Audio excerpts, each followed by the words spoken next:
nós estamos falando uma série de mensagens, conhecendo e prosseguindo em conhecer ao Senhor. Isso porque nós acreditamos que a vida cristã, ou uma vida cristã adequada, só é possível mediante conhecer a Deus. A Bíblia diz que a vida eterna consiste em conhecer o Senhor. Ou seja, a partir do momento que você o conhece, mediante o conhecimento objetivo da Escritura e o conhecimento subjetivo, experiencial do Senhor, é esse conhecimento que realmente realiza dentro de nós toda a mudança, a salvação, a transformação, a cura de que nós precisamos. E nós temos então já ministrado duas mensagens, a primeira de abertura, mostrando o início ali de nosso encontro com o Senhor, conhecendo-o e reconhecendo-o como Curios de Deus, como o Senhor, aquele que é o Senhor dos céus e da terra. E então na semana passada, na reunião da ceia, nós falamos então sobre o ministério do Espírito. E hoje nós queremos então falar sobre conhecer o plano de salvação para sermos inspirados por um novo afeto.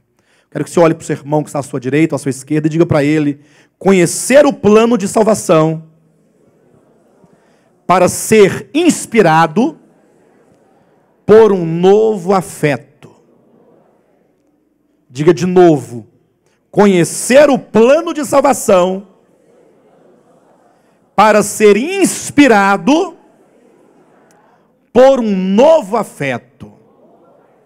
E fala: pastor, eu sinto muito, mas assim, é uma coisa que eu não entendo, esses títulos estranhos, né? Conhecer o plano de salvação para ser inspirado por um novo afeto. O que isso significa, afinal de contas? Tá, a irmã Vera quer saber o que significa, de fato, esse tema. Logo vocês saberão. Eu quero adiantar aos irmãos o seguinte, que o que nós temos visto na experiência cristã, e eu tenho tido uma preocupação ultimamente, de sempre preparar a igreja uma mensagem que tenha relação direta com a nossa experiência, para que nós não venhamos a ministrar palavras intelectuais, palavras acadêmicas, palavras filosóficas, palavras doutrinárias, mas que não alcance a prática, o dia a dia, o viver nosso, porque o que vale é a palavra aplicada à nossa vida. Somente assim é que nós vamos, de fato, experimentar essa palavra e teremos os resultados dela. Mas eu tenho percebido que muitos cristãos têm tido profunda dificuldade de vencer. E quando eu falo de vencer, e a irmã Nolinha me pediu que eu falasse isso, que sempre que eu falasse sobre vencer, que eu especificasse o que significa vencer.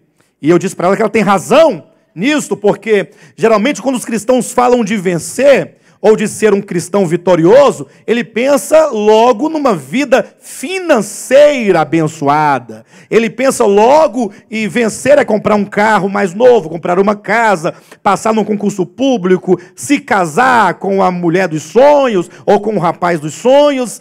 E, na verdade, ainda que tudo isso possa ser algum tipo de vitória, mas certamente não é o vencer e nem a vitória de que estamos tratando de maneira tão específica, não é? Nessas nossas reuniões, nas ministrações da palavra de Deus. Quando nós falamos de uma vida cristã vitoriosa, ou quando falamos que nós temos percebido muitos cristãos sendo derrotados na sua vida espiritual, queremos dizer que são cristãos que não têm conseguido vencer o mundo. Como diz a Bíblia, não ameis o mundo, nem as coisas que há no mundo.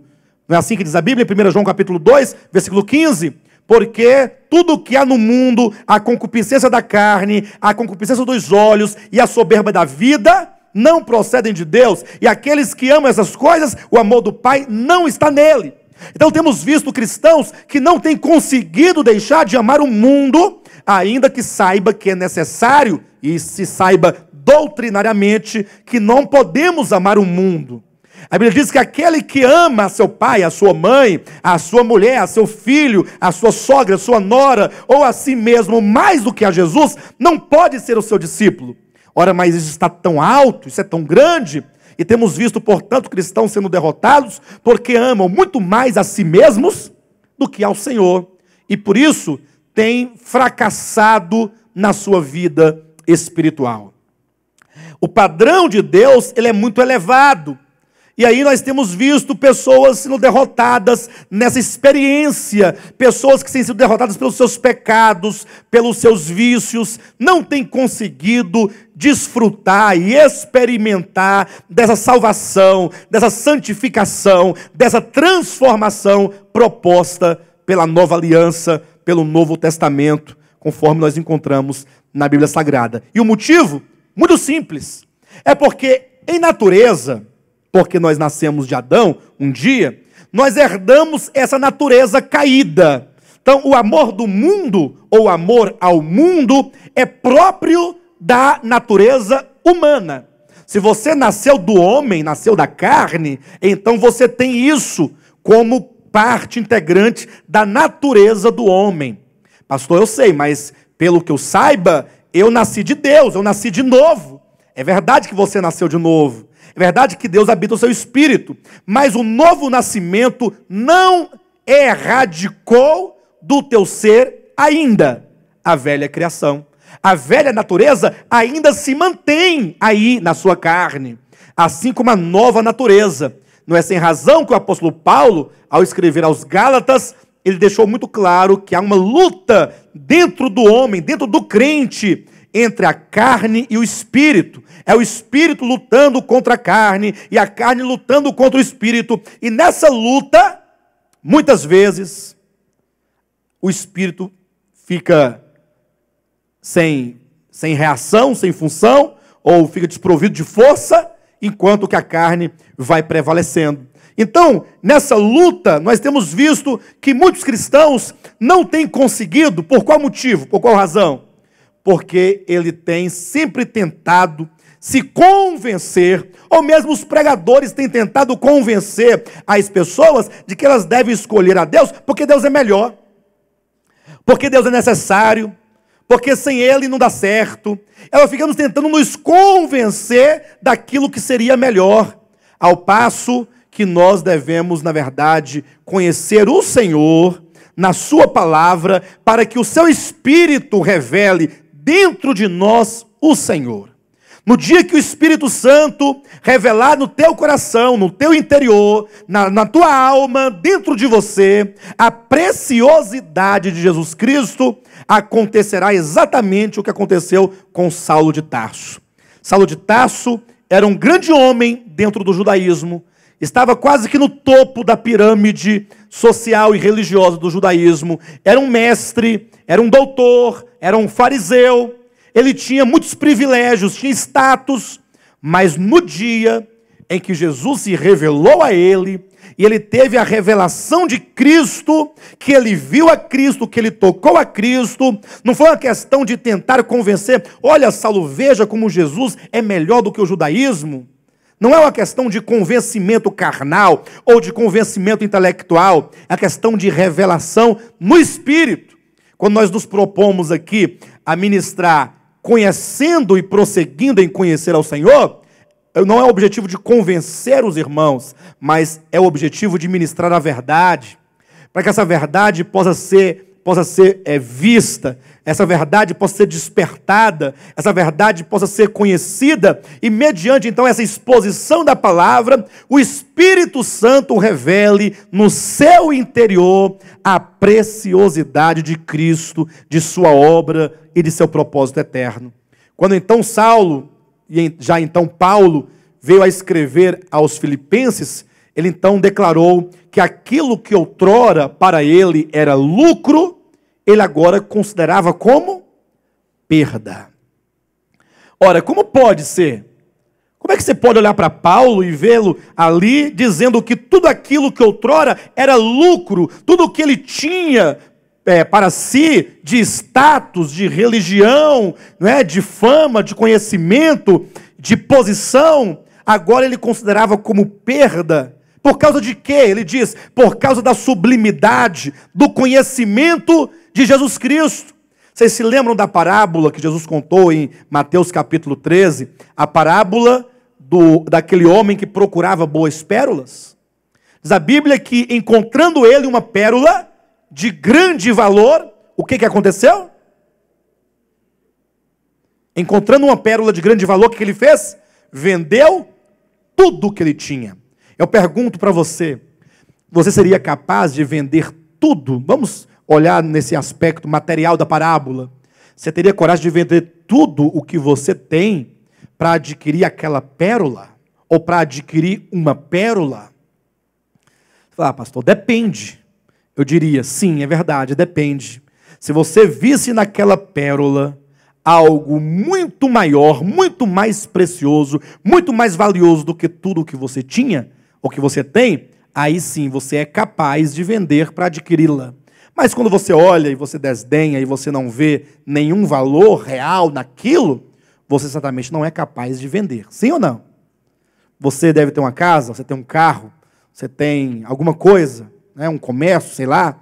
Você desfazer de tudo aquilo para adquirir algo, somente se este algo for algo, primeiramente, de grande valor, e segundo, ter um grande valor no seu coração. Quando aquele homem da parábola de Mateus 13 encontrou aquela pérola de grande valor, ele não hesitou. Correu, vendeu tudo o que tinha para adquiri-la. E isso, então, essa parábola nos ensina exatamente esse aspecto da vida cristã.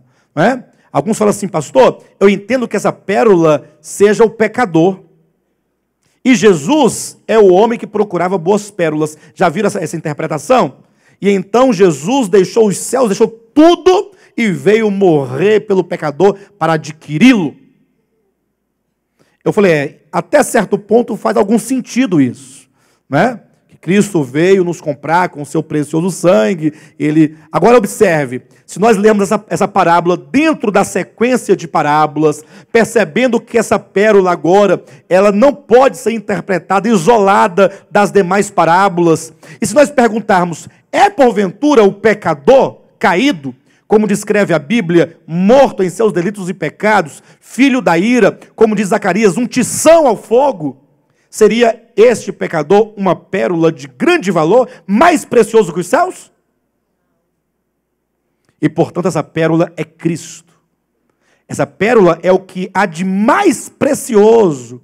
E então, quando o crente, porque na sequência da parábola, esse que vai encontrar essa pérola, ele já foi semeado no reino de Deus, já é filho do reino, já foi regenerado, já é um servo de Deus, mas em algum momento da sua experiência, ele perdeu essa preciosidade de Cristo e do tesouro que é a igreja, e então agora, quando ele encontra, ele está disposto a entregar tudo, a se desfazer de tudo, a abrir mão de tudo, por causa da sublimidade, da preciosidade de Cristo. E aí, diante disso, muitas vezes, se você neste momento se perguntar para você mesmo, considere isso agora, diante do Senhor, o quanto que você está disposto a, de fato, entregar tudo ao Senhor e por causa do Senhor. Talvez dá até um desânimo, né? Fala assim, Senhor, quanto que me falta. Porque hoje em dia se vê muito, ou se fala muito de uma vida cristã, como eu posso colocar, satisfatória, ou uma vida cristã numa certa mordomia de vida cristã. Quando se fala de fato de entregar, de renunciar, de entregar ao Senhor, aí isso toca o nosso coração. É por isso que muitas vezes estamos sendo derrotados, porque não temos conseguido ver o valor precioso de Cristo em relação ao mundo. Quando a Bíblia coloca Cristo e o mundo, coloca como coisas contrárias, antagônicas, de sorte que você não pode ter ao mesmo tempo Cristo e o mundo. E na hora de decidir entre Cristo e o mundo, aí nós vemos os cristãos sendo derrotados, porque não conseguem ver ainda essa preciosidade de Cristo. Porque isso só se dá mediante a revelação. Aí nós então viemos aqui ministrando essas mensagens, quando diz conhecer o plano de salvação. Eu quero mais uma vez falar agora sobre o plano de salvação, para que você, olhando para este plano, entendendo a história da redenção, o amor de Deus, a entrega de Deus, isso possa se mover em você, possa te comover, possa gerar visão, e assim esse conhecimento revelado pelo Espírito possa te inspirar a servir a Deus, agora movido por um amor ao Senhor. Servi-lo porque você agora é constrangido ao Senhor. Querem ver uma coisa? Abra sua Bíblia em 1 João, rapidamente, primeira epístola de João, capítulo 5, veja o que diz o versículo 4. Fala sobre a vitória que vence o mundo. Porque todo o que é nascido de Deus vence o mundo. E esta é a vitória que vence o mundo. A nossa? Qual é a vitória que vence o mundo? Diga a minha fé. Diga a fé é um instrumento, é a arma que vence o mundo. Então nós não poderemos jamais vencer sem a fé. A fé é o principal instrumento. Sem a fé nós nunca jamais poderemos vencer. De sorte que nós devemos colocar fé em quê? Ou que fé é essa a que se refere a Escritura? Se você tiver uma fé adequada na verdade de Deus, na palavra de Deus, e não for simplesmente uma fé filosófica, mas uma fé que se move dentro de você, como nós vamos mostrar aqui no último tópico, no último ponto dessa mensagem, a fé de que diz Tiago, essa fé capaz de se mover, de gerar vida dentro de você, então você certamente vence o mundo. Veja também o que diz aqui em 2 Coríntios capítulo 5, versículo 14. Ele diz, pois o amor de Cristo nos constrange, julgando nós isto, um morreu por todos, logo todos morreram. E ele morreu por todos, para que os que vivem não vivam mais para si mesmos, mas para aquele que por eles morreu e ressuscitou. Veja como é colocado, meu irmão. Quero que você veja na sua Bíblia, olhe na Escritura, deixa Deus falar com você, deixa Deus te instruir, deixa Deus se revelar a você. Paulo diz, o amor de Cristo nos constrange. Ora, o que nos constrange, ou o que deve nos constranger a servir ao Senhor, a viver para o Senhor? É o amor. Quando este amor, então, é revelado dentro de nós, somos constrangidos, julgando nós isto. Olha, na base de que está este amor? Julgando nós isto, um morreu por todos. Então, será esta visão, essa visão da morte de Cristo, dessa morte redentora, dessa morte substitutiva, é esta visão que deverá nos inspirar. Versículo 15, e ele morreu por todos, para que os que vivem, não vivam mais para... Veja, você ainda vive para si mesmo? Pense um pouco. Você ainda vive para si mesmo? Ou será que você já entendeu e você já está naquele nível, naquele grau em que a sua vida já não mais pertence a você, mas ela é totalmente do Senhor? Veja, e ele morreu por todos, para que os que vivem não vivam mais para si mesmos, mas para aquele que por eles morreu e ressuscitou. Então, nesse sentido, é preciso a revelação. Somente poderemos nos entregar plenamente quando nós julgarmos isto, quando nós considerarmos a morte de Cristo. Somente depois que você considerar, que você julgar no seu coração esta verdade, entendê-la e ela então se mover, é que você começará então efetivamente a dar os primeiros passos de uma vida efetivamente vitoriosa. Escute bem o que eu estou dizendo. Somente quando esta visão começa a se mover dentro de você, é que você então começa a dar os primeiros passos em direção a uma vida verdadeiramente vitoriosa. Quer ver mais um texto? 1 Coríntios capítulo 2, versículo 12, diz assim, ora, nós não temos recebido o Espírito do mundo, e sim o Espírito que vem de Deus, para que conheçamos, olha o conhecer novamente, para que conheçamos o que por Deus nos foi dado gratuitamente. Então eu acredito, pelo sentido da Escritura, que somente mediante uma visão espiritual ministrada pelo Espírito Santo é que seremos capazes de uma entrega, de um viver à altura deste propósito. E, portanto, você precisa desejar por isso. Você precisa buscar por isso. E falar: Senhor, eu preciso que tu me revele ao máximo a sua vontade. Muitos cristãos aqui dessa igreja têm dito: pastor, eu não sei mais, de repente, eu não sei mais orar. Eu não sei mais por que orar, porque eu orava tanto antes, mas depois eu comecei a compreender a verdade, comecei a perceber que minha oração era fora, não estava batendo com a palavra. E agora eu não sei mais orar. E eu diria: por que você não começa a orar conversando com o Pai Celestial, dizendo: Senhor, revela-te a mim. Ou revela-se a mim, revela a tua pessoa a mim, revele a tua vontade a mim. Senhor, eu quero te conhecer. Pai, eu quero olhar para o plano de redenção e, ao entender esse plano no meu coração, isso se mova em mim a tal ponto que me constranja. Eu preciso de ter uma visão capaz de olhar para ti e olhar para o mundo e ver quão vil é o mundo e perceber quão preciosa é a tua pessoa. E aí tudo mudará. Aí não vamos ter mais problema. Ah, porque eu tenho dificuldade, porque eu sou jovem. Isso não existe. Pelo contrário, a Bíblia diz: jovens, vós sois fortes, porque tendes vencido o maligno. Os jovens vencem o maligno. Agora, só é possível mediante essa revelação, essa visão. E para tanto, eu quero que os irmãos me acompanhem aqui nessa exposição deste plano de salvação. E enquanto vocês estiverem me acompanhando nesta exposição, que vocês possam ouvir orando: Senhor, revela-me. Senhor, não basta que eu entenda a história, eu quero a revelação. Eu preciso que o teu Espírito Santo venha imprimir dentro de mim esta verdade. Queridos, tudo começa nesse panorama da história da salvação, tudo começa com o entendimento a respeito do homem.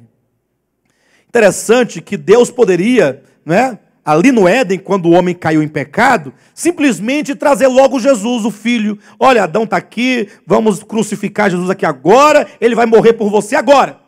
Não poderia fazer isso?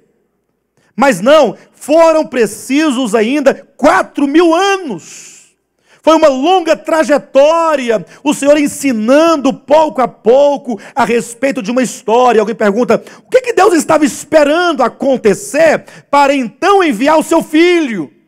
Por que tem que esperar 4.000 anos de história para somente depois enviar o seu Filho? Veja como Deus é sábio. Que Deus, se Ele simplesmente coloca ali diante do homem, ali o Salvador, talvez Ele dissesse assim: mas para que eu preciso de um Salvador?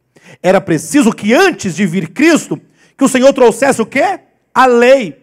O ministério da lei veio para mostrar ao homem, para revelar ao homem a sua condição. A Bíblia diz que a lei foi dada para avultar a ofensa. A lei, como ministério da condenação e da morte, veio para mostrar ao homem quão perverso, quão maligno é o pecado.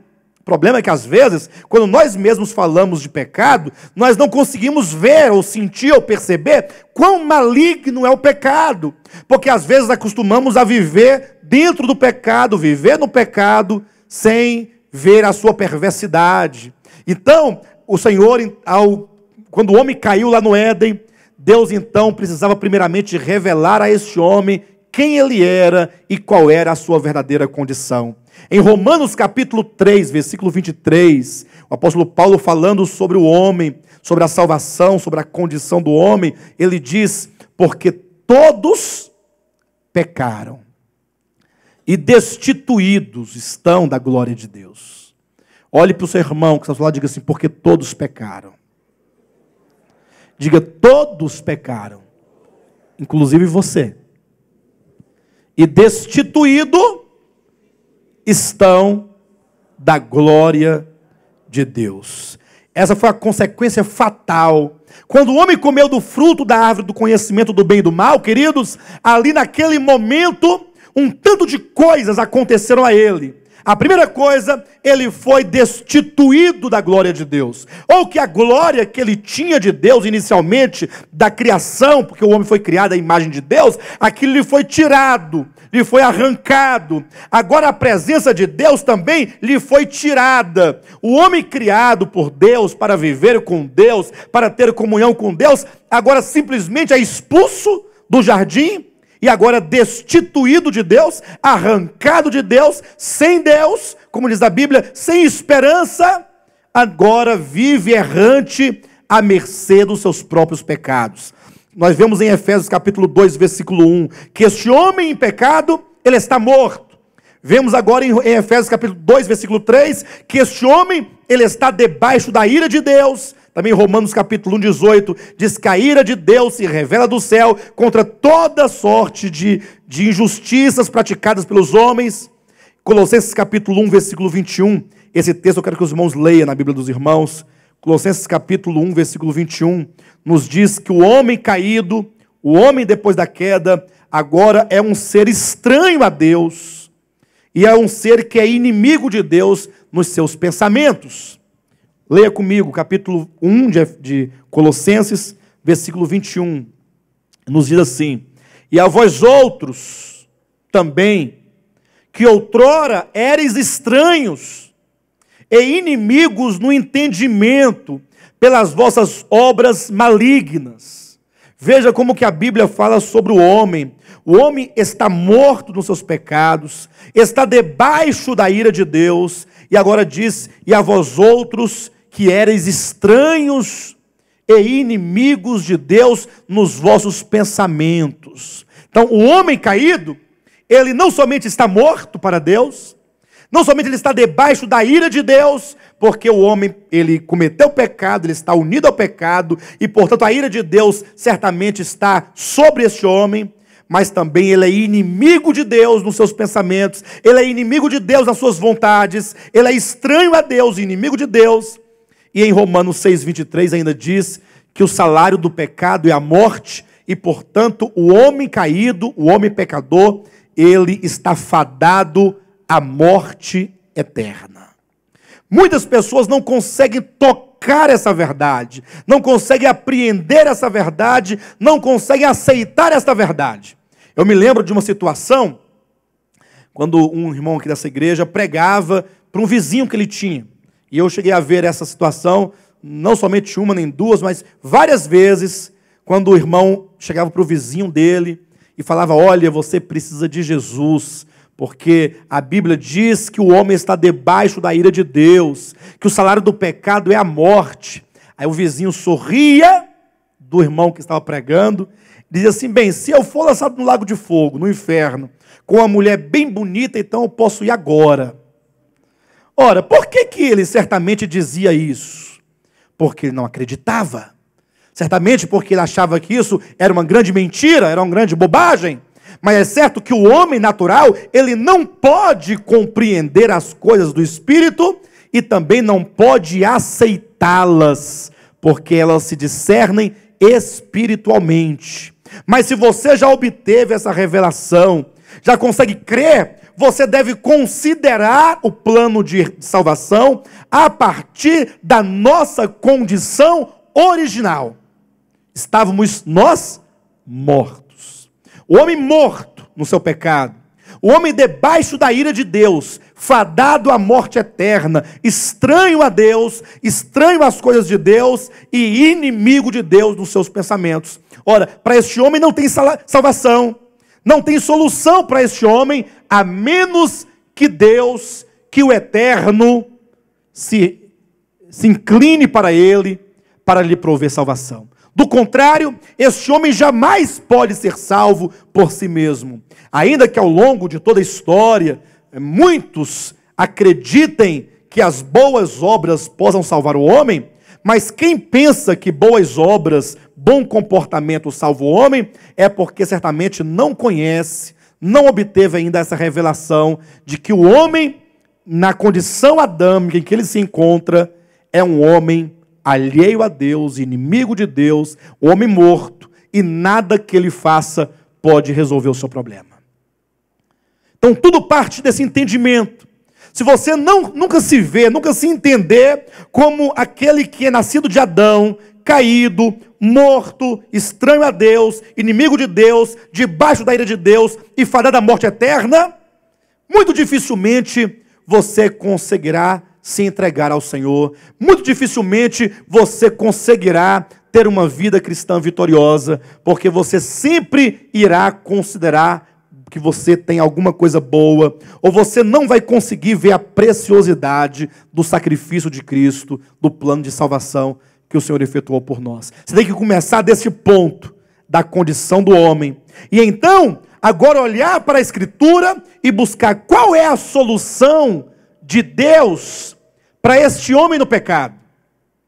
Qual é a saída de Deus para este homem? Eu quero convidar os irmãos a abrir a Bíblia no livro de Salmos, que o capítulo 2 de Salmos é um capítulo central nesse sentido, de extrema importância. Eu quero ler aqui alguns versículos desse salmo com os irmãos. Veja o que diz aqui. Vamos ler a partir do versículo 1. Vamos lendo e vamos trazendo aqui a exposição desse texto. O salmista começa assim: por que se enfurecem os gentios?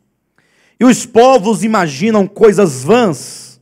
Os reis da terra se levantam e os príncipes conspiram contra o Senhor e contra o seu ungido, dizendo: rompamos os seus laços e sacudamos de nós as suas algemas.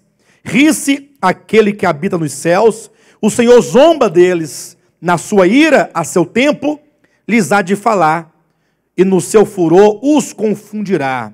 Veja, eu, porém, constituí o meu rei sobre o meu santo monte Sião.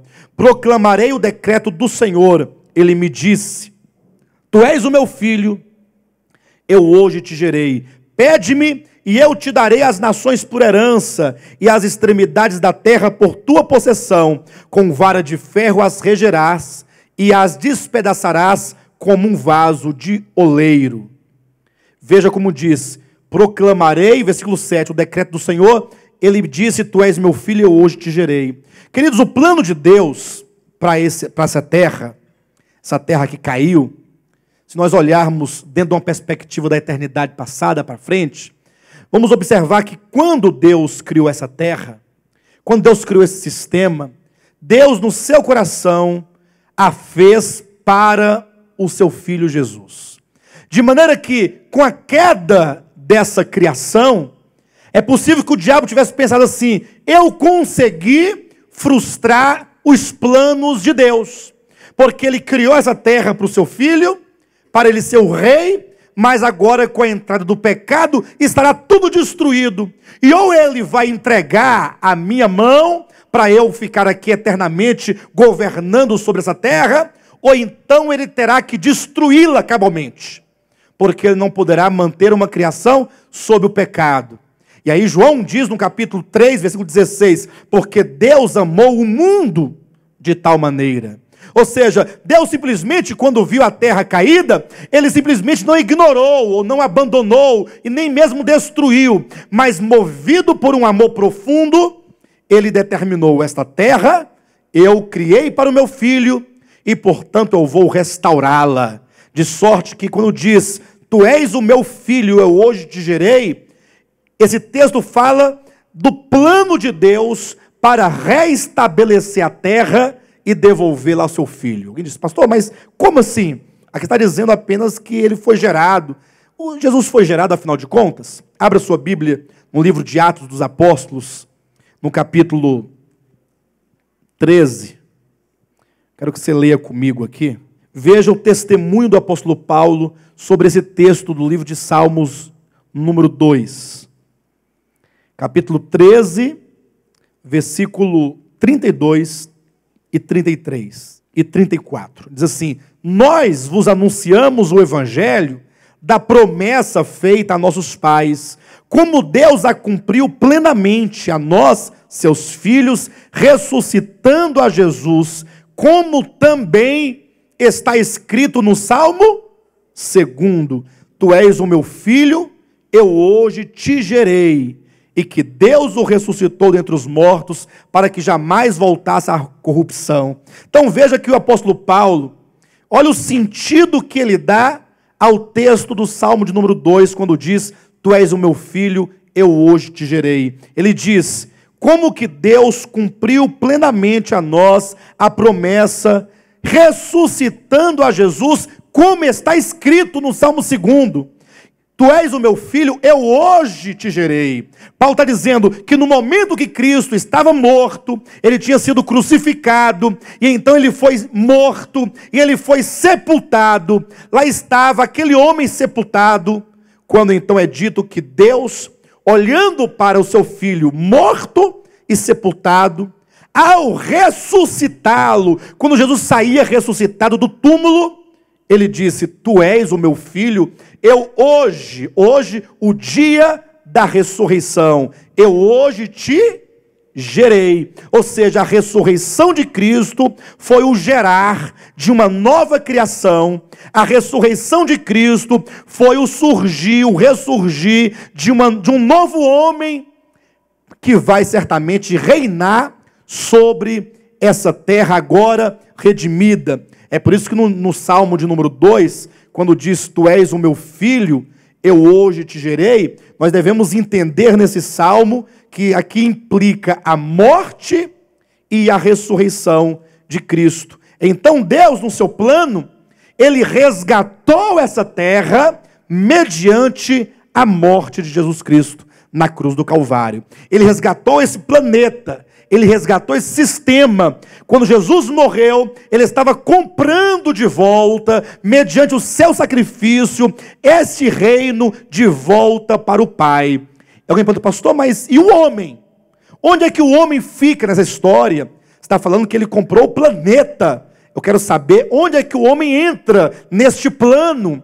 Aí você então olha aqui no capítulo 2 e veja que o salmista começa no versículo 1 e no versículo 2 dizendo que os povos, que os gentios, que os reis da terra, eles zombam, eles escarnecem de Deus, porque eles não querem manter-se ligados a Deus. Então o salmista passa a mostrar que Deus no seu plano, versículo 6, ele constituiu Jesus rei sobre essa terra.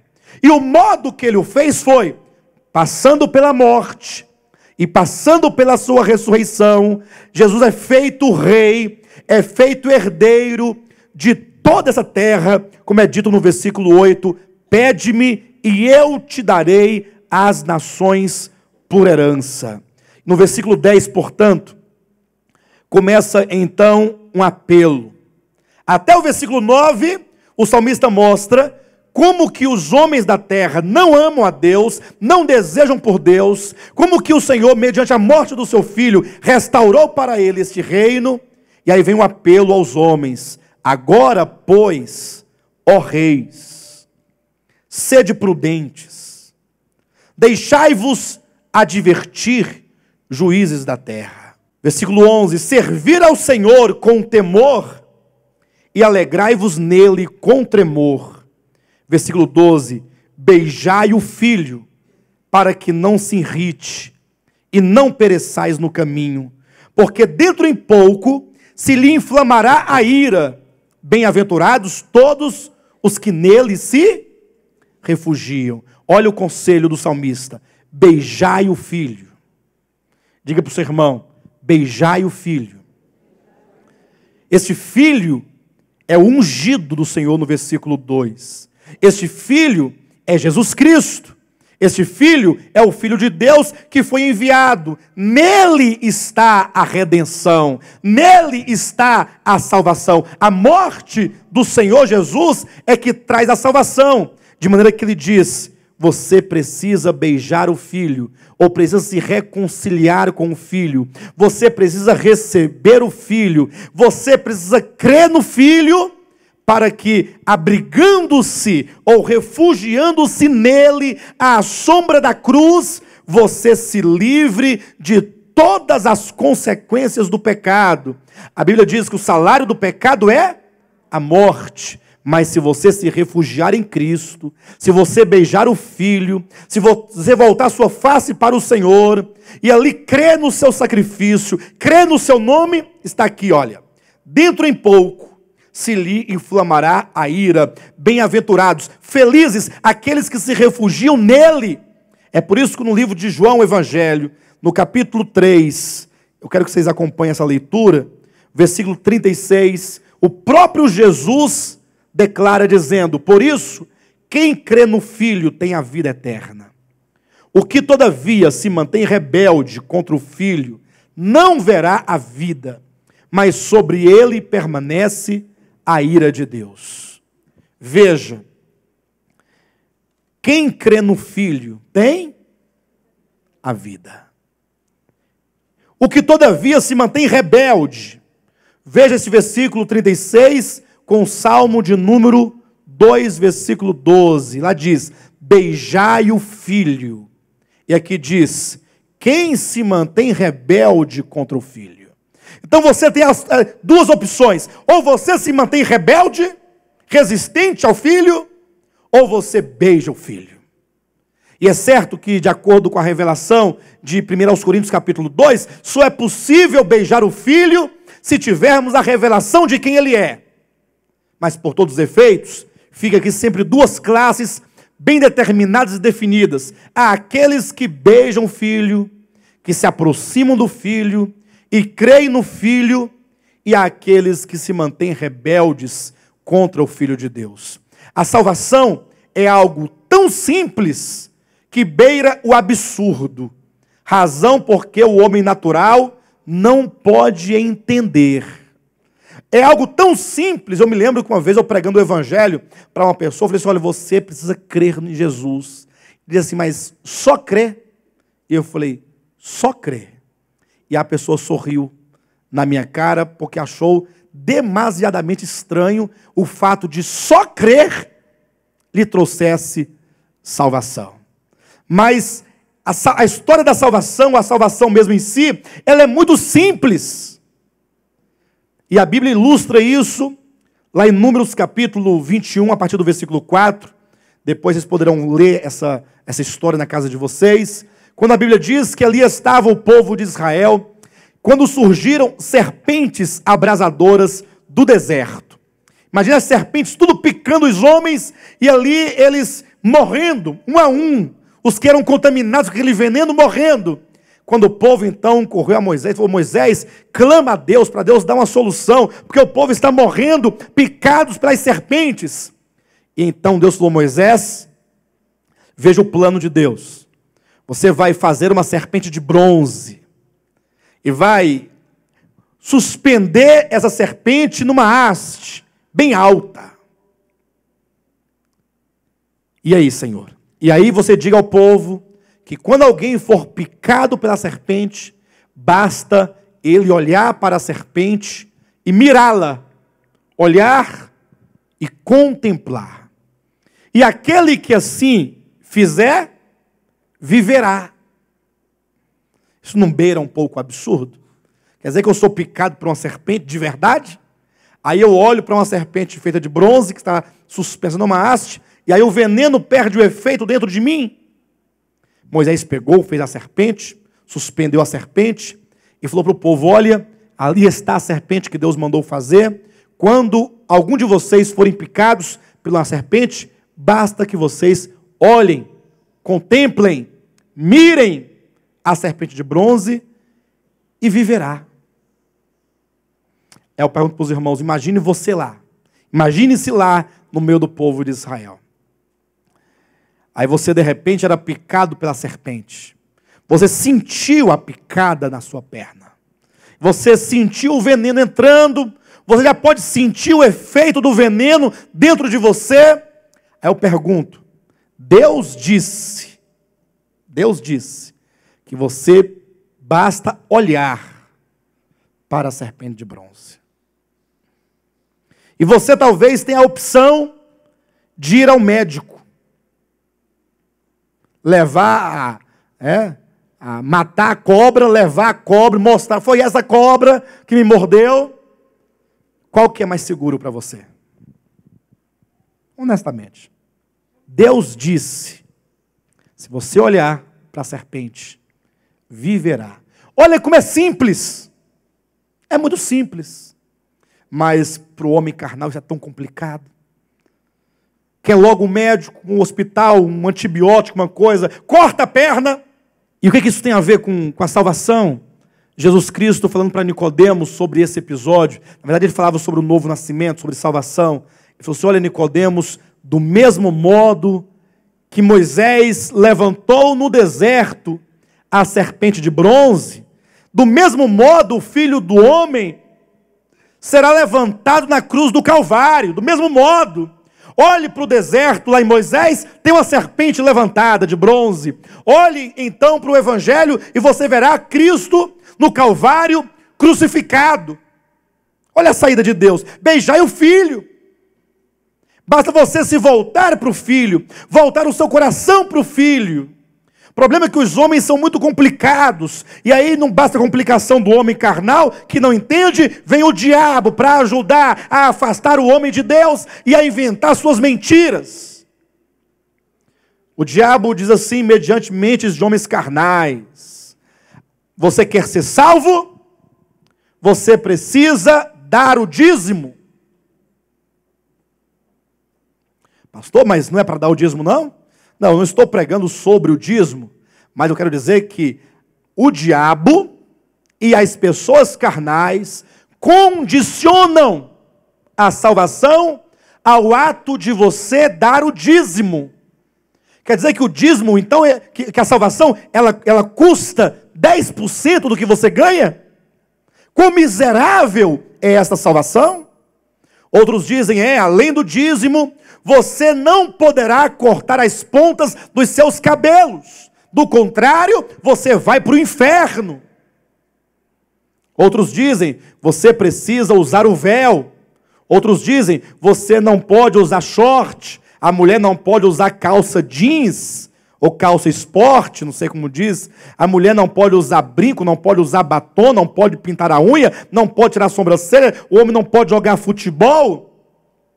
E assim começa a colocar, você não pode ouvir isso, não pode tocar aquilo, não pode comer isso, não pode beber aquilo. Daqui a pouco você tem todo um caminho que te conduz ao céu, que não é Cristo, porque ele disse, eu sou o caminho. Qual é o caminho que conduz ao céu, ou conduz ao Pai? É Jesus, ele diz, eu sou o caminho, eu sou a verdade, eu sou a vida. A religião diz, o cabelo é o caminho, o dízimo é o caminho, as boas obras é o caminho.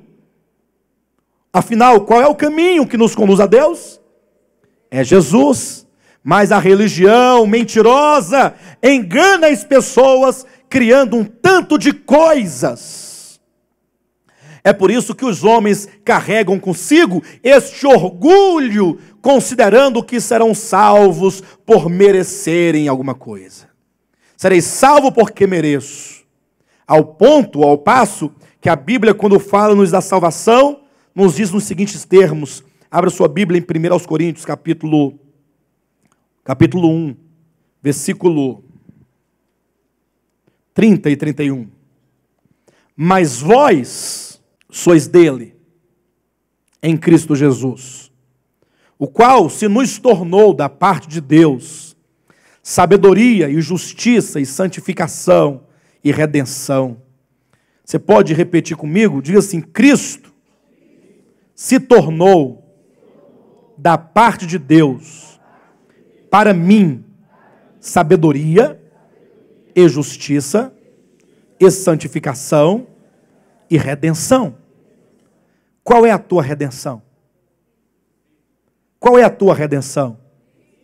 Qual é a tua justiça? Qual é a tua santificação? Está tudo errado. Quando eu perguntar qual é a tua justiça, você responde, meu dízimo. Tá bom? Vamos lá. Qual é a tua justiça? Vocês são desobedientes. Quando eu falar qual é a sua justiça, você diga, o meu cabelo. Tá bom? Qual é a sua justiça? Glória a Deus. Porque este povo aqui tem sido iluminado por Deus para entender que a nossa justiça é Cristo. Ninguém vai entrar com o Senhor para a eternidade porque é bom. Está no versículo 29. A fim de que ninguém se vanglorie na presença de Deus. Ninguém poderá se vangloriar. E olha que, aqui diz, poderia falar assim, a fim de que ninguém se glorie, né? Diante de Deus.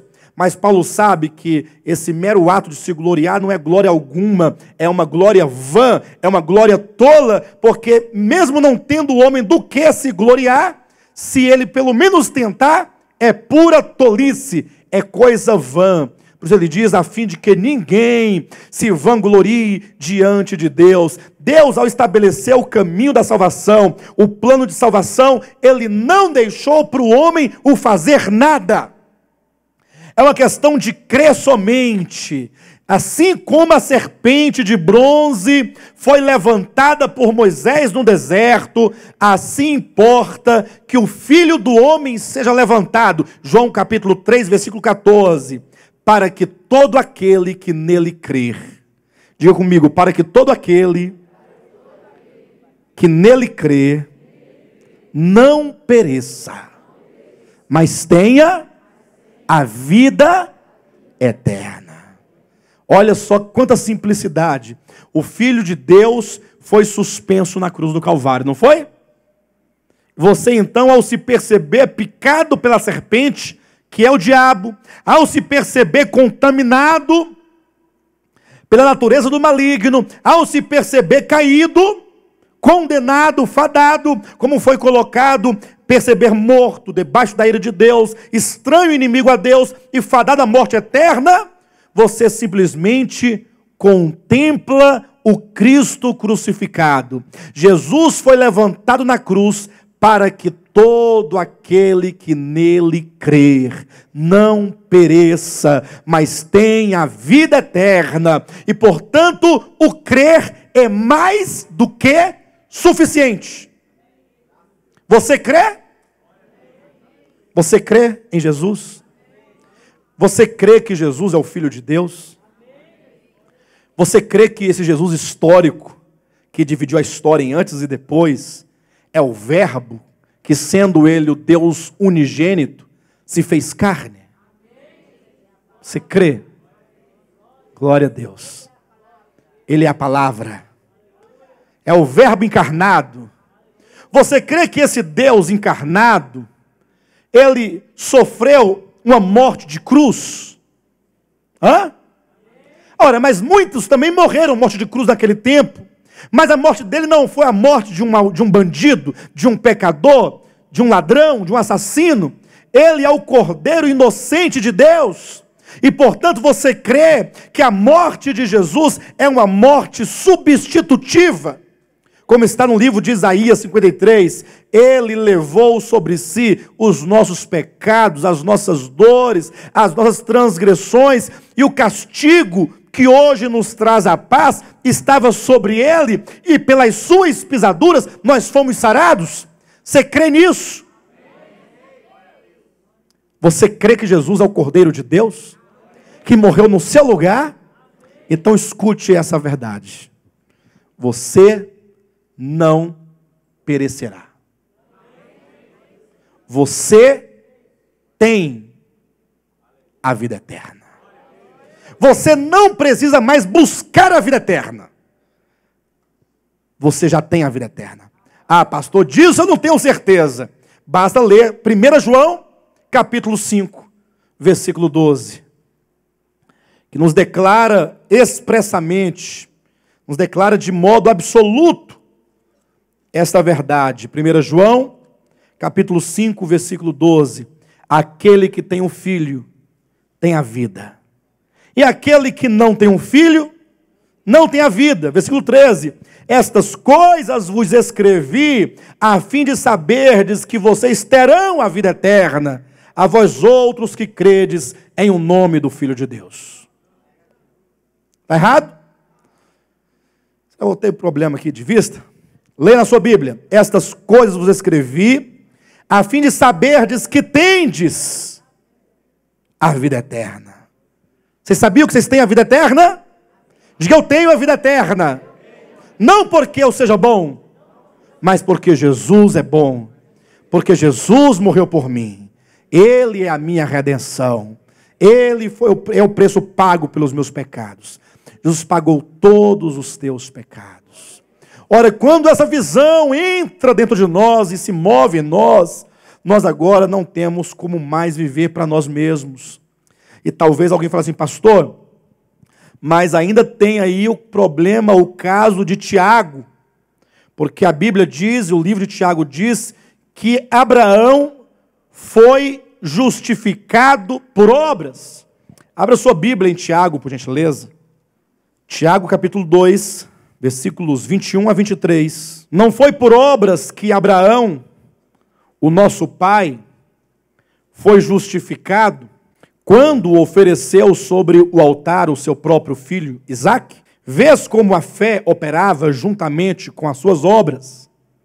Com efeito, foi pelas obras que a fé se consumou e se cumpriu a escritura a qual diz, ora, Abraão creu em Deus e isso lhe foi imputado para a justiça e foi chamado amigo de Deus. Ah, pastor, sabia que tinha algum texto na escritura que ia falar que as obras também justificam o homem e, portanto, o homem não pode ser justificado sem obras da lei. E aqui eu quero deixar claro qual é o meu entendimento. Se esse texto, porventura, estiver falando que além da fé é necessário ou são necessárias obras, certamente a Bíblia teria uma grande contradição. Tanto é verdade que um bom leitor da Bíblia sempre vai fazer menção a Paulo em relação a Tiago. Não é engraçado? Paulo escreveu em Romanos que o homem é justificado pela fé independentemente de obras da lei. Aí de repente vem Tiago dizendo que o homem é justificado por obras também. E Paulo diz que o homem não precisa de obras para ser justificado. E Tiago então diz que é necessário. Afinal, quem está certo? Tiago ou Paulo? Os dois estão certos, certamente. Mas então como entender essa unidade de pensamento? Como entender? Queridos, Deus é muito sábio. Eu quero que vocês atentem bem para essa exposição final dessa mensagem, para mostrar que a salvação é um dom exclusivo de Deus, independentemente de obras humanas. Amém? Deus, quando nos fala de salvação, é importante nós entendermos o seguinte, que a salvação, ela não acontece pontualmente, ou seja, nós não fomos salvos quando cremos, e nem seremos salvos no final. Não, a salvação, ela começou quando cremos. E então ela se consumará por ocasião da segunda vinda de Cristo. A salvação é processual. A salvação, ela começa, se desenvolve e termina. Isso está muito claramente revelado em Filipenses, no capítulo 1, versículo 9, o versículo 6, quando Paulo diz, aquele que começou, olha o começo aí, boa obra em vós, há de completá-la até o dia de Cristo Jesus. Ela tem um começo e tem um fim. E no capítulo 2 de Filipenses, versículo 12, Paulo diz, desenvolvei a vossa salvação com temor e tremor. Portanto, a salvação tem um começo, tem um desenvolvimento e tem uma conclusão, tem uma consumação. Deus, então, veja bem, ao nos falar sobre salvação, o tema justificação, como é que ele o fez? Ele usou Paulo em Romanos e Tiago na sua epístola chamada Tiago. Tanto Paulo quanto Tiago vão falar da mesma salvação e vão falar de justificação. Interessante que tanto Paulo quanto Abraão, ao falar de justificação, vão tomar o mesmo objeto. Quem? Abraão. Você observa que eles não fogem do mesmo objeto? Ou seja, quando Paulo fala de salvação, qual é o protótipo que ele toma? Abraão é o modelo. E quando Tiago fala de justificação, qual é o modelo que ele coloca? Noé. Não é? Abraão. Porque Abraão é o protótipo da fé. É o protótipo daqueles que são salvos. Como está em Gálatas, Abraão é o pai daqueles que creem, é o pai da fé. Então ele é o modelo. Então, ao se falar de salvação, de justificação, tanto Paulo quanto Tiago vão tomar, por exemplo, o mesmo Abraão. Agora, a diferença está exatamente em que momento da história de Abraão se situa Paulo e em que momento da história de Abraão se situa Tiago. Quando Paulo fala da salvação em Abraão, ele coloca Abraão no início da sua experiência, na sua fé embrionária, quando é dito que Abraão creu em Deus e isso lhe foi imputado para justiça. Quando, todavia, Tiago fala da salvação, de justificação, falando ali de Abraão, ele mostra Abraão no final da sua vida, no momento exato em que ele oferece sobre o altar o seu próprio filho. Os irmãos percebem que ambos falam de justificação, ambos tomam Abraão como modelo, ambos vão falar de Isaac, porque quando diz que Abraão creu em Deus, creu na promessa que ele seria pai de uma grande nação, de que o seu filho, que seria dado por Deus, lhe daria uma descendência como as estrelas do céu. E ambos vão colocar agora Abraão e Isaac em um determinado ponto. Abraão, no início da sua experiência, quando Paulo declara.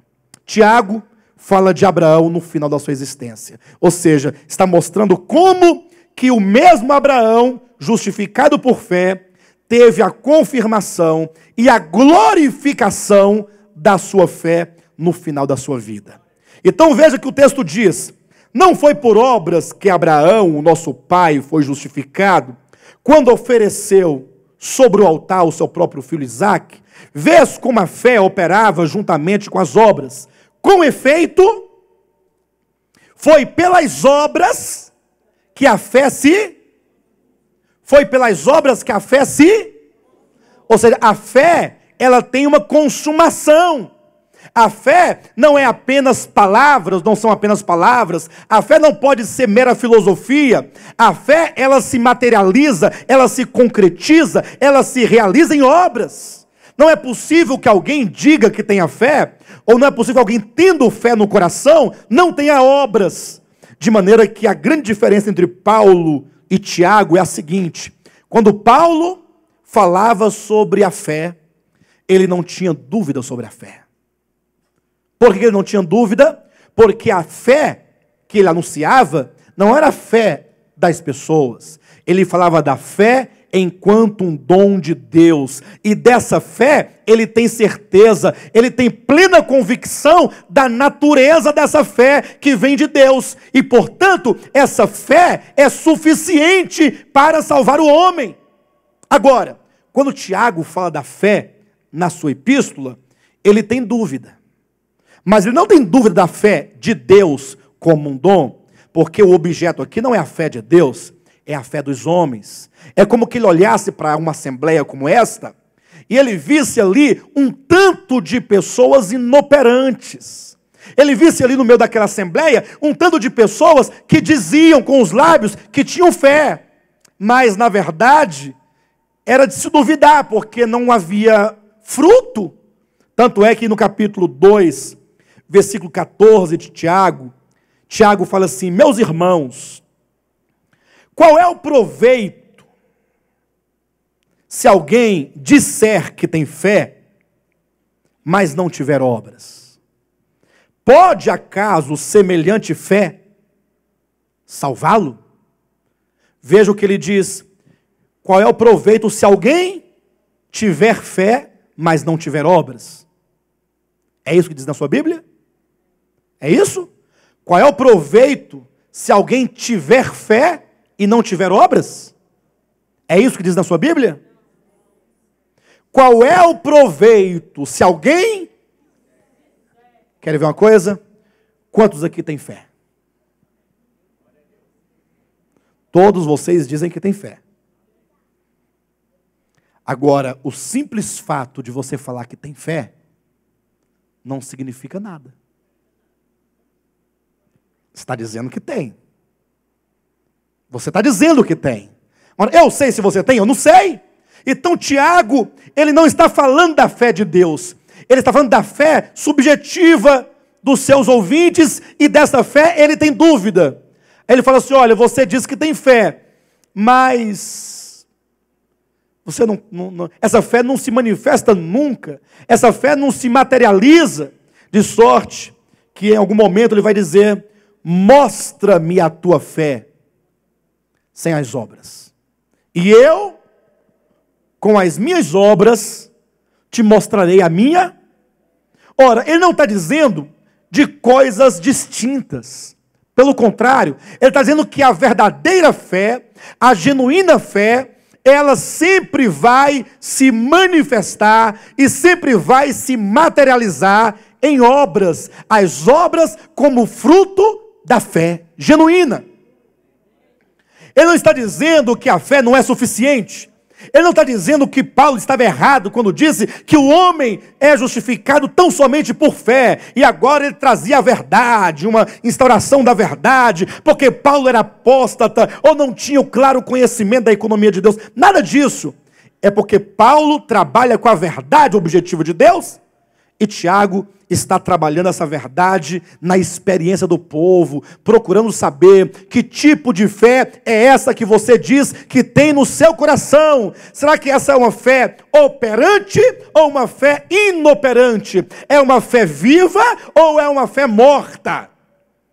De sorte que no capítulo 2, versículo 26, ele diz, porque assim como o corpo sem espírito é morto, assim também a fé sem obras é? Olha só a metáfora. Olha só a relação que ele faz. Assim como o corpo sem espírito está morto, a fé sem obras também está. Ou seja, a fé também tem espírito. A fé também tem vida. Se para ela poder existir, para ela poder dizer e se mostrar como uma fé viva, ela tem que se materializar. Porque a fé que nunca se materializa são apenas palavras, é uma fé morta e, portanto, não é a fé que vem de Deus. Não é a fé de que diz Paulo em Efésios 2, 8, pela graça sois salvos, mediante a fé. Isso não vem de vós, é dom de Deus. Então, Tiago, ele está mostrando aqui a questão, as obras provenientes da fé. Não é que o homem salvo, ele só é salvo se tiver obras. Não. Na verdade, ele tem obras porque ele é salvo. Tanto é verdade que se você perguntar assim, tá bom, Tiago, então me fale, qual foi a obra de Abraão? Já que ele está dizendo que a obra de Abraão o justificou, qual foi a obra de Abraão que o justificou? Qual foi a obra de Abraão? Entregar o filho, imolar o filho. Essa é a obra. Veja o que aconteceu. Quando Deus falou assim, Abraão, traga o teu filho, e eu quero que tu o leve até o Monte Moriá, caminho de 3 dias e 3 noites, e o sacrifique sobre o altar para mim.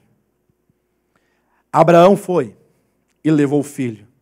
E quando Abraão então deitou seu filho ali, que amarrou a mãozinha, o pezinho, falou, filhinho, fica tranquilo. Papai vai só descer o cutelo no seu pescoço. É coisa bem simples, né?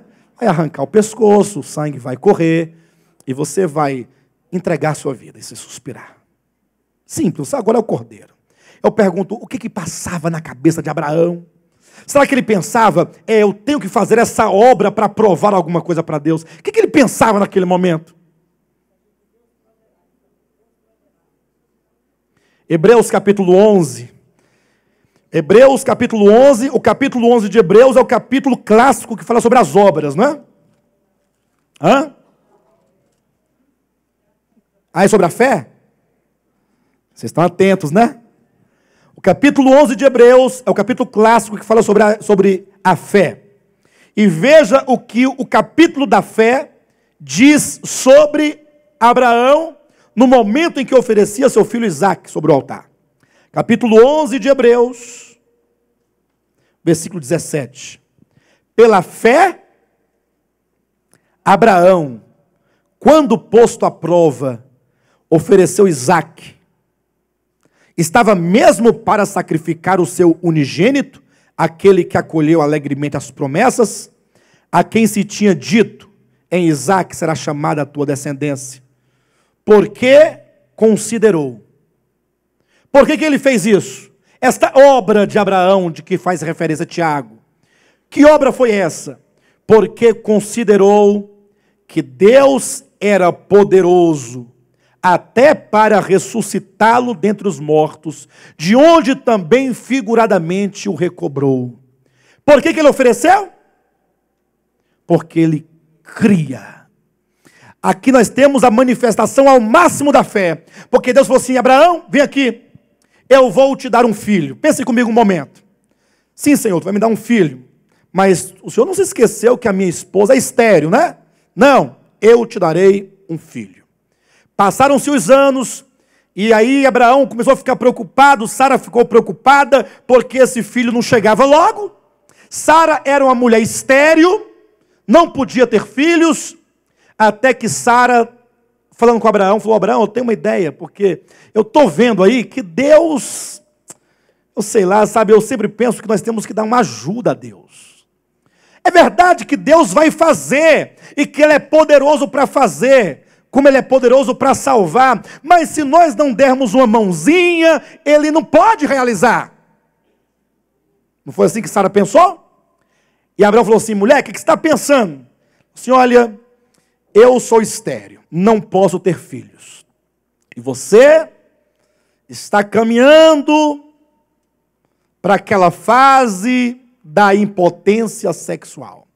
Abraão, você já pensou, nós dois, eu além de velha e estéril, você amortecido? Como Deus poderá cumprir com a sua promessa? Deus pode cumprir? Tudo bem que Ele pode cumprir com você, estando em forma. Mas você amortecido, e eu uma velha, estéril, muito dificilmente Deus poderia fazer isso. Abraão aceitou o conselho de Sara e fez o filho em Agar, pensando ele que aquele seria o filho da promessa. O que Deus fez?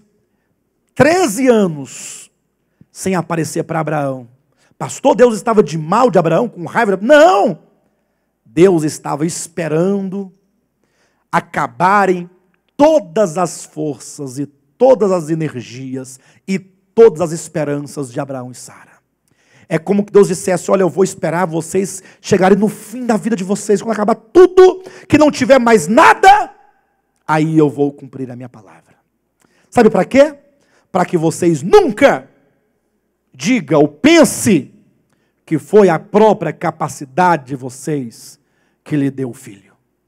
Toda vez que vocês se lembrarem desse filho, vocês vão dizer: só o Senhor é Deus, porque o homem não pode participar dessa realização. 13 anos depois, estava lá Abraão velhinho, amortecido, dessa vez amortecido de verdade, acabado, destruído. Sara, aquela velha estéril, abusada.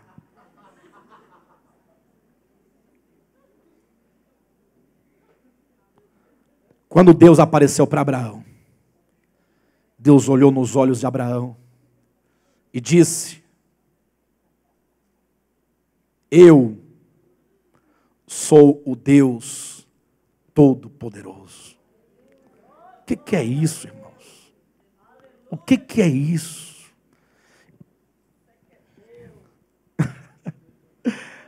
O resto é Baal, né? Pense agora, irmãos, que palavra forte. Que golpe recebeu Abraão, né? Abraão, eu sou o Deus Todo-Poderoso. Queres ser perfeito? Anda na minha presença. Não interessa a sua idade, seu estado, sua condição, da sua mulher. A perfeição, a completação, o poder, a suficiência está em mim, não está em você. É por isso que Abraão é o protótipo da fé, é o pai da fé, e é por isso que Abraão tem que ser citado tanto em Paulo quanto em Tiago.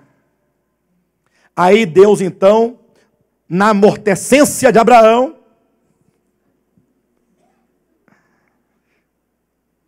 Deus dá um filho, nasceu um menino. Coisa mais linda. Aquele olhinho, cara do pai. As mãos são da mãe.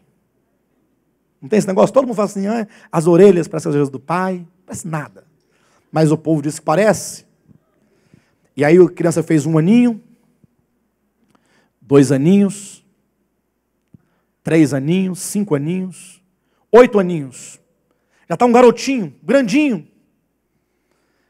E Abraão se apegou profundamente àquele menino, afinal, o filho da mulher que ele amava, o filho da sua velhice, o filho do milagre, havia razão para ele amar aquela criança. E Deus falou assim, Abraão, agora pega o teu filho e leva ao Monte Moriá e imola para mim, esse menino. Ah, Senhor, mas veja, esse filho é a promessa de que eu seria pai de uma numerosa multidão. Como é que Deus agora pede para eu imolá-lo? Tem lógica? Ora, se Deus me deu essa semente, esse rebento, para dele frutificar uma grande nação, e Deus não pode mentir, como é que agora ele pede para eu matar? Porque se eu matar o menino, não vai vir a nação dele, vai? Vai? Vai. Se matasse, viria a nação? Não viria? Eu ouvi dizer não, quem foi? Se matasse? Viria? Porque Deus não é homem para que minta, e nem filho do homem para que se arrependa. Havendo Deus dito, não cumpriria a sua promessa? Se ele disse que desse menino viria uma nação, então virá. Mesmo morto, mesmo morto. Como? Deus vai ressuscitá-lo. É a fé. O que move Abraão ao levar o menino ao sacrifício, conforme diz Tiago, é uma fé madura, é uma fé consciente, é uma fé absoluta no eterno.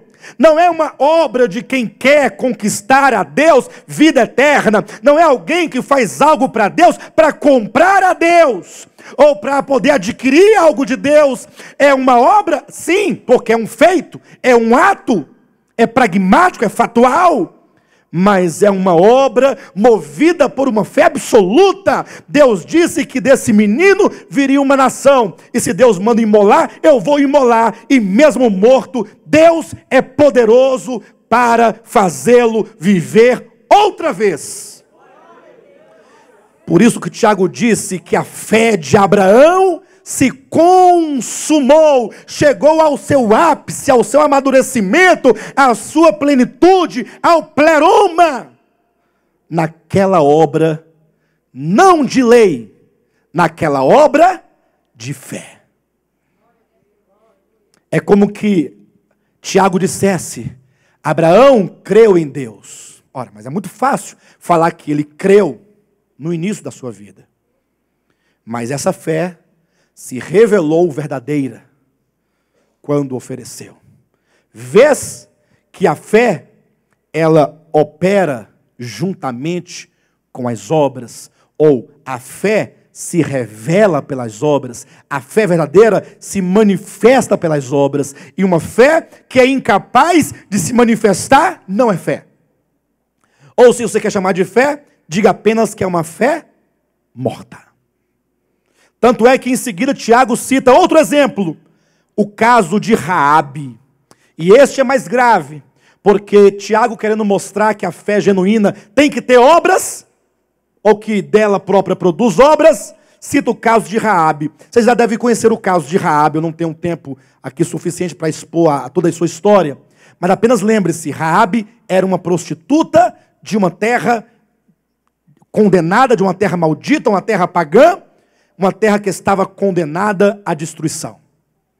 Quando então os 2 espias, foram lá para espiar a terra, Josué enviou os espias para olhar a terra. Então aquela prostituta, vendo os espias em perigo, porque saiu a notícia na cidade de que havia espias ali naquela região, a prostituta os acolheu na sua própria casa. A casa de Raabe ficava em cima do muro, ou dos muros da cidade de Jericó. Ela escondeu. Quando então os guardas chegaram à sua casa, perguntando pelos espias, ela os havia escondido lá no telhado, ela apenas mentiu, dizendo que eles de fato tinham ido lá, mas já tinham ido embora, já a caminho de 3 dias, que não tinha como mais. Ou seja, a prostituta se utilizou da sua ferramenta que mais sabia trabalhar para esconder os espias. Qual foi? A mentira, a dissimulação. Os homens foram embora e agora Raabe olha para os espias e fala o seguinte: veja, eu tenho ouvido falar do Deus de Abraão, de Isaque e de Jacó. E eu sei tudo o que ele fez desde que tirou o povo de vocês do Egito, como é que ele abriu o Mar Vermelho, como ele tem suprido a fome e a sede de vocês, como que ele destruiu aqueles 2 reis dos amorreus.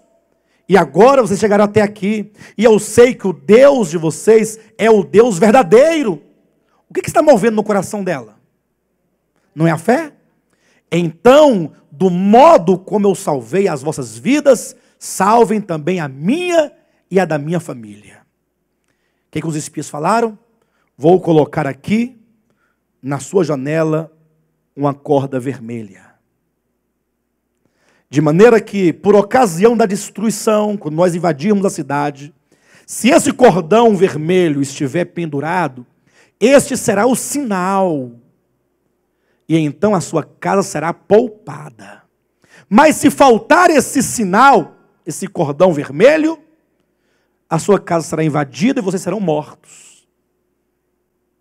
E a Bíblia diz que no dia certo da invasão, o povo de Israel rodeava a cidade, conforme a ordem de Deus, 1 vez, 2 vezes, 3 vezes, 7 vezes. Lá estava, em cima do muro, na casa de Raabe, o cordão vermelho. E quantos estivessem abrigados debaixo daquele teto, marcado por aquela corda vermelha, tinham a certeza de que seriam salvos ou poupados daquela destruição. Interessante que a Bíblia diz que os muros de Jericó caíram, mas a casa de Raabe permaneceu em pé. Por quê? Porque trazia a marca da fé, a marca da redenção. Quando o Tiago disse que Raabe, ela foi justificada por obras, eu pergunto, que obras são essas? Tá bom, se Raabe foi justificada por obras, e eu tenho que fazer obras para ser salvo como Raabe, diga-me suas obras para que eu possa imitá-la. Deu o dízimo, guardou o sábado, não bebeu, nem fumou. Foi isso? Qual foi as obras, ou quais foram as obras? Você é capaz de falar que a mentira foram as obras?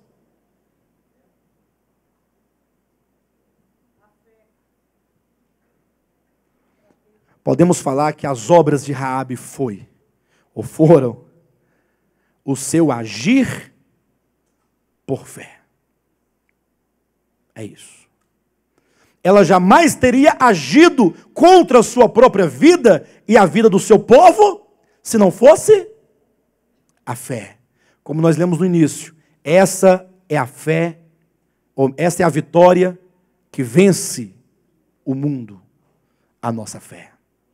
E portanto, a salvação em Cristo é de Cristo e somente por Cristo.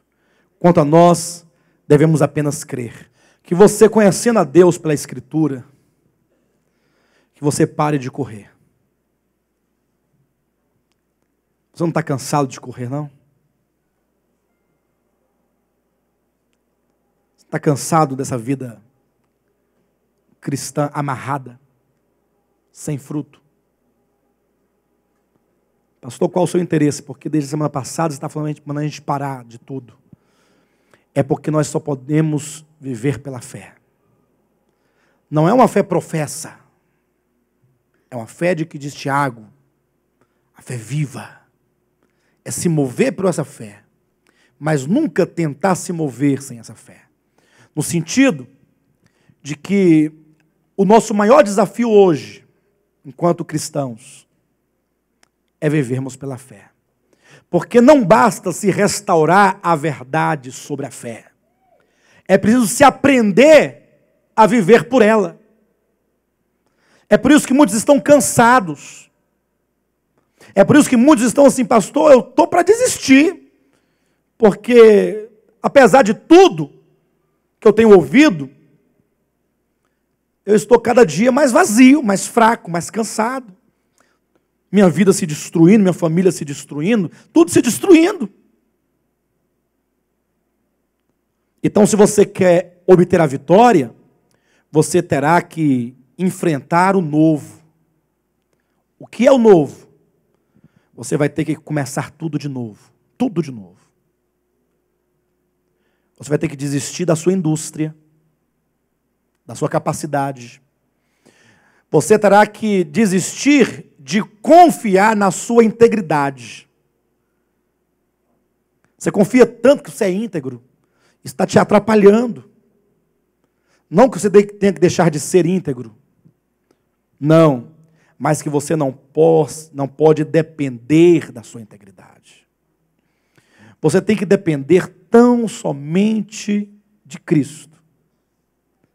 É pelo que Ele é, e é pelo que Ele fez. E isso tem que ser aprendido, porque nossa experiência toda foi qual? Ainda que confessássemos a fé, foi confiar nas nossas obras. Quantos aqui passou muito tempo confiando nas suas obras? Levanta a sua mão. Seja sincero. Sinceridade. Talvez nem você saiba, mas quer ver você se lembrar? Rapidinho. Você já viveu algum tempo em que você pensava assim, eu tenho que me esforçar por manter um padrão de santidade, porque se eu não conseguir, eu vou para o inferno? Já aconteceu isso com você alguma vez? Ou não? Isso não é confiar nas obras? Mesmo que inconscientemente? Agora, não importa. Essa mensagem jamais pode nos levar a entender a fé como sendo algo de só menos importância, ou melhor, não pode nos levar a pensar que agora podemos viver como queremos. Não. O viver pela fé, como disse Tiago, ele frutifica. Agora é confiar unicamente no sacrifício de Cristo. É viver verdadeiramente pela fé, sem nunca depender das suas obras. Você quer ver um exemplo bem prático aqui? Bem prático. 2 exemplos práticos. O que eu citei a semana passada, o que eu cito hoje.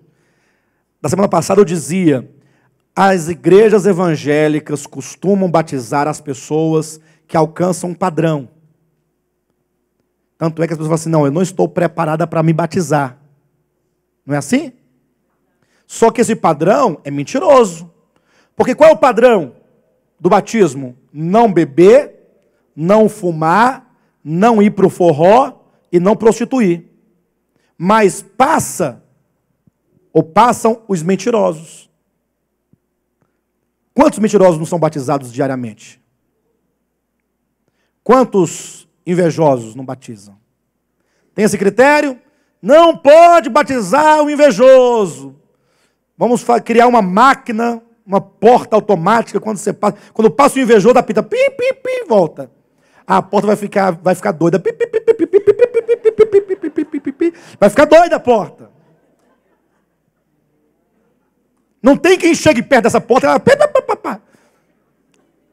Porque não passa o invejoso, não passa o mentiroso, não passa o impuro. O segundo exemplo, sabe qual é? De depender de obras próprias? Reunião da ceia do Senhor. A pessoa que vem para a ceia, geralmente, é a pessoa que se percebe que no momento está bem com Deus. Porque se ela não estiver bem, ela não vem. Não estou preparado para tomar ceia. Então, o estar preparado, a dignidade da ceia, está no seu ser bom ou no seu ser mal, é isso? Onde é que está a dignidade da ceia? Onde está? Em Jesus. Mas não é uma fé, é Jesus, então vamos lá comer esse pão, beber esse vinho. Não, é a certeza de que, se nós pecarmos, temos um advogado junto ao Pai, que é a nossa intercessão, que intercede por nós, e que eu posso comer desse pão e beber desse vinho, porque há um trono de graça, e há um momento oportuno de eu encontrar essa graça, essa misericórdia agora. Então eu não fujo do partir do pão, pelo contrário, eu corro para o partir do pão, porque eu vou encontrar socorro em ocasião oportuna. Então tire dos seus ombros, em nome de Jesus, esse fardo que a religião impôs, e tome então o jugo de Cristo, que é suave e leve. Vinde a mim o que está cansado e sobrecarregado, e eu vos aliviarei. Tomai sobre vós o meu jugo, e aprendei de mim, porque eu sou manso e humilde de coração, e achareis descanso. Eu quero que você encontre descanso em Cristo.